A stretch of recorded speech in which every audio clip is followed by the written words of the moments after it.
मौत की हालत ऐसी है कि 10-10 मिनट पर उनको फिट आती है। पटना में उनको जो है सो बेहोश हो गए थे, जमीन में गिरे, माथे में चोट है। आप सोच नहीं सकते, हम अभी जो बोल रहे हैं ना, ये हमारा स्ट्रॉन्ग व्यूज है, इसलिए मैं आपसे बात कर रहा हूँ और मैं अपने दर्द को छुपाए हुए हूँ। कोई लड़की बिना नोट लिखे, कोई सुसाइड नोट लिखे, कोई वीडियो बिना लिखे हुए यदि ऐसा करती, आज मेरा पूरा परिवार जेल में होता। अभी उसी दिन से होता, दूसरे दिन की नहीं देरी थी, उसी दिन से पूरा परिवार चला जाता अंदर। ये पूरा जो मामला है तो 2021 से चालू हुआ है। उसकी माँ आई हुई थी बेंगलोर, वो पहले से भी कुछ पैसा अपना मकान खरीदने के नाम पर उससे ली थी। डिवोर्स की बात हुई, उस समय तक पैसा उसने नहीं लिया था। उसके बाद से सिलसिला चालू हुआ। मीडिएशन में जब गई हूँ तो 20,000 से चालू हुआ और बाद में वो 40,000 पर आया जज के द्वारा। कि जज साहब ने कहा कि जो यदि तुम चाहते हो कि ये सेटलमेंट हो जाए तो तुम 5 लाख रुपया दो, मैं इसको सेटलमेंट करवा दूंगी। ये सब सिस्टम के बारे में मुझे बताया ही नहीं उसने, लेकिन बोलता था कि पापा बहुत करप्शन है, बहुत करप्शन है। मैं सच्चाई के रास्ता पर हूँ, मैं लड़ूंगा और मैं कोई पैसा करप्शन के नाम पर दूंगा नहीं। परेशानी की बात तो हमको कभी बताया नहीं कि मेरे बूढ़े माँ बाप हैं, सीनियर सिटीजन हैं, तो मैं ज़्यादा शेयर करूंगा तो मेरे पिताजी बीपी की दवाई खाते हैं, हो सकता है मेरे पिताजी को मेरे बोलने से कुछ हो जाए, इसलिए वो दुख की बात बयान नहीं करता था। भीतर से टूट चुका था, किसी को बोलता नहीं था। उसने तो राष्ट्रपति से भी गुहार किया, अमेरिका के प्रधानमंत्री नरेंद्र मोदी जी से भी गुहार किया। मैं भी गुहार करता हूँ अपने नीतीश कुमार जी से भी, जो बिहार के रहने, हम भी बिहार के हैं। और यदि उनको हम लोग का दुख लगता होगा कि सही है तो मदद करना चाहिए उनकी इस कानून व्यवस्था पर। हमारे पूरे परिवार पर 498 का केस आज भी था। पूरा जो मामला है तो 2021 से चालू हुआ है। उसकी माँ आई हुई थी बेंगलोर, वो पहले से भी कुछ पैसा अपना मकान खरीदने के नाम पर उससे ली थी। और उसके बाद फिर कोरोना हो गया था हमारी बहू को। उस समय में वो देखा कि मेरी माँ को डायबिटीज़ है तो मैं अपनी सास को बुला लेता हूँ। ये समूचा वहीं से प्रकरण चालू हुआ है। और उसने फिर पैसे की डिमांड की थी। हमारा बेटा कहा कि नहीं, हमने बिना पापा से पूछे हुए आपको पैसा दे दिया है जो कि मुझे रिटर्न चाहिए। तो वो कही कि ठीक है, मैं अभी यहाँ कोरोना बहुत ज़्यादा है, मैं अपने नाती को और बेटी को लेकर जाती हूँ जौनपुर, उसके बाद आपसे बात करूँगी। वहाँ जाने के बाद उसने कहा कि तुमको पैसे चाहिए ना, ऑनलाइन अपनी बहू से मेरे बेटा के अकाउंट में पैसा उसने भेज दिया। उसके बाद उसने क्या रचा, मैं तो सोच भी नहीं सकता था इस सब बात को। मैं सोचा भाई कोरोना के समय में गई है, फिर आ जाएगी, कोई गुस्सा वाली बात तो है नहीं खास।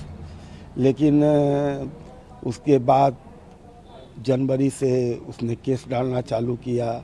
मेरा बेटा कहा कि पापा ये तो केस डाल दी है, अब तो आएगी नहीं है। तो हमारा बेटा तो ये समझता था करुणा लेके गई है, चलो भाई हमारा बच्चा भी 1 साल के कुछ बड़ा हो जाएगा मामा के यहाँ। तो वो चुप था। जनवरी के बाद से लगातार केस पर केस, हमारे पूरे परिवार पर केस डाल दी।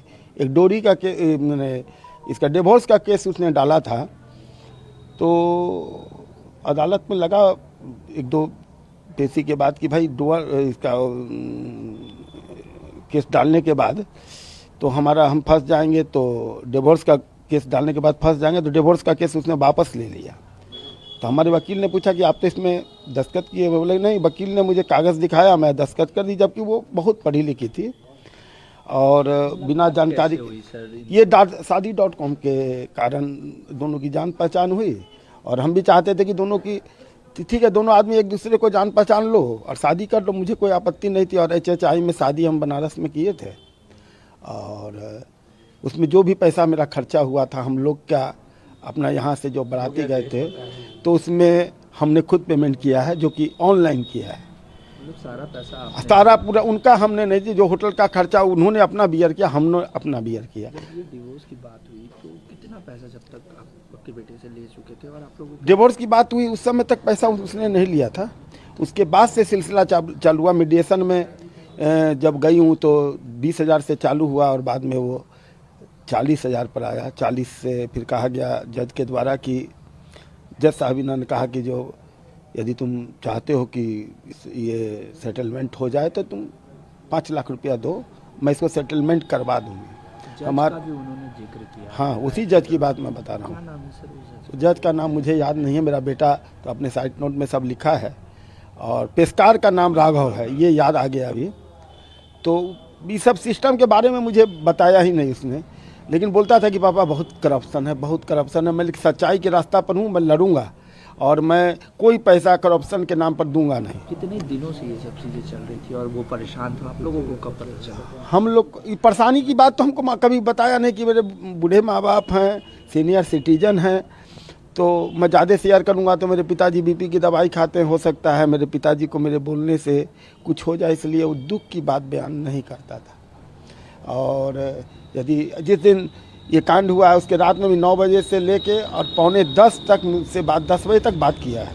और मुझे देख के आपको भी लगता होगा ना, जो उसने साइड नोट बनाया है, फोटो मैं भी देखा हूँ उसका वीडियो, उसमें आपको देख के लगता है कि कोई आदमी इस तरह के एकदम अच्छे से वीडियो बना के वो इतने दिन में ऐसा कर लेगा, इतनी कठोर कदम उठा लेगा। लेकिन वो भीतर से टूट चुका था, किसी को बोलता नहीं था।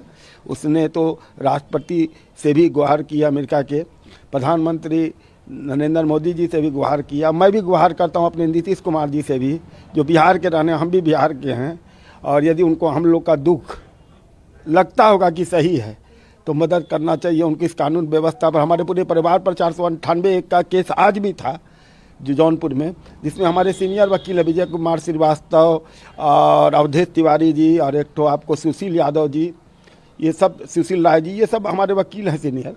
और वहाँ का एक वकील ये बयान दे रहा है कि हमारे जूनियर जो हैं अतुल जी के वकील थे और हम लोग के पास उन्होंने कभी कहा नहीं कि 40,000 रुपया है तो इसकी अपील करते। अपील के लिए तो गया था हाई कोर्ट, वहाँ का रूल ही अलग है। कोर्ट में भी न्याय नहीं न्याय नहीं मिला। उसने तो अपने बयान में कहा है ना।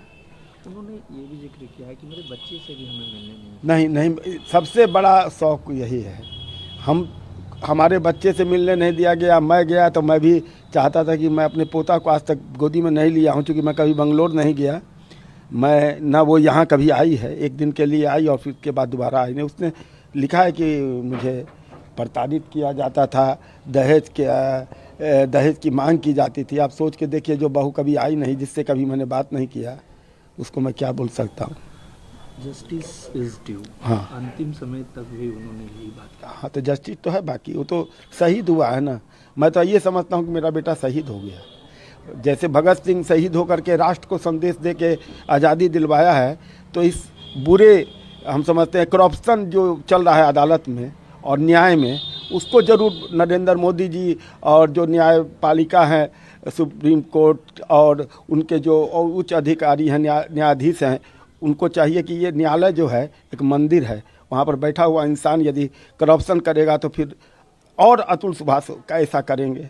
मैंने उसकी यही भावना थी कि और कोई अतुल सुभाष ऐसा नहीं करे, कानून में सुधार हो। ये कानून का जो गलत दुरुपयोग हो रहा है उस पर संशोधन करने की ज़रूरत है। और हमारे परिवार को न्याय एक ही चाहिए कि हम लोग यदि दोषी हैं तो उसका जांच कराया जाए। और मेरे पोता को कम से कम यदि न्यायपालिका में कोई ऐसा प्रावधान हो कि हम लोग को दिए जाए, तो हम लोग सोचेंगे कि ये बहुत बड़ा एहसान है हम लोग के परिवार पर इस न्याय का।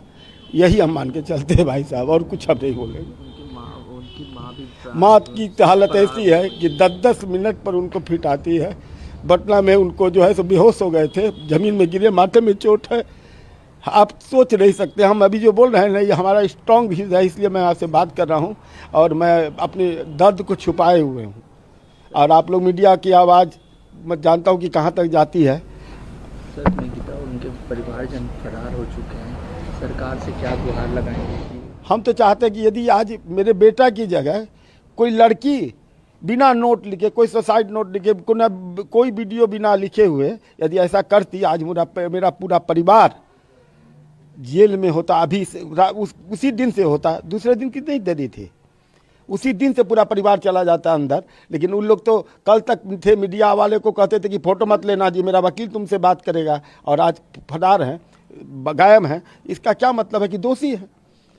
मीडिया के सामने जो आदमी नहीं आ रहा है उसको आप क्या कहिएगा? वो बाद में जाकर के सबूत जुटाएगा और बाद में जाकर जो बात थी तुम मीडिया को बताती ना, वो तो कुछ भी इल्ज़ाम तुम किसी पर लगा लोगी। अभी भी न्याय चाहिए। न्याय तो चाहिए, न्याय के बिना तो हमारा बेटा क्या लिखा है क्या किया है तो अब देखें ना, जब तक न्याय नहीं मिले तो क्या करना है। बस सरकार से हम न्याय मांगते हैं और कुछ नहीं मांग रहे। ठीक, नमस्ते। बता दीजिए।